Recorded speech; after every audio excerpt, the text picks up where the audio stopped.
the common denominator in the strife in Ukraine and Syria is the support that those two governments get from Russia.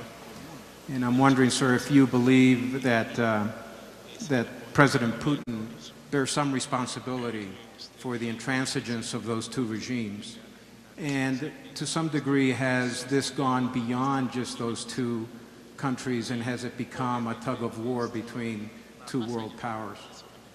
With respect to Syria and the Ukraine, I do think it is worth noting that you have in this situation one country that has clearly been a client state of Russia, another whose government is currently been supported by Russia, where the people obviously have a very different view and vision for their country.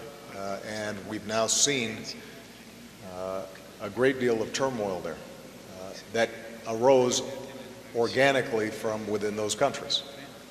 I don't think there's a competition between the United States and Russia. I think this is an expression of the hopes and aspirations of people inside of Syria and people inside of the Ukraine, who recognize that basic freedoms, freedom of speech, freedom of assembly, fair and free elections, the ability to run a business without paying a bribe, to not be discriminated against because of your religion or your beliefs, that those are fundamental rights that everybody wants to enjoy.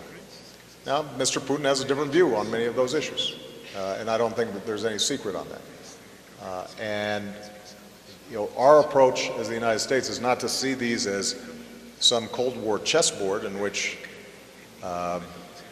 we're in competition with Russia. Our goal is to make sure that the people of Ukraine are able to make decisions for themselves about their future, that the people of Syria are able to make decisions without having bombs going off and killing women and children, or chemical weapons, or towns being starved because a despot wants to cling to power.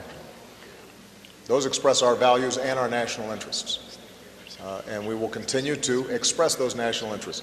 There are times, I hope, where Russia will recognize that over the long term, they should be on board with those values and interests as well. Right now, there are times where we have strong disagreements. And when I speak to Mr. Putin, I'm very candid about those disagreements, even as we will continue to pursue cooperation with Russia on areas where we have shared concerns. But I want to emphasize this. The situation that happened in Ukraine has to do with whether or not the people of Ukraine can determine their own destiny.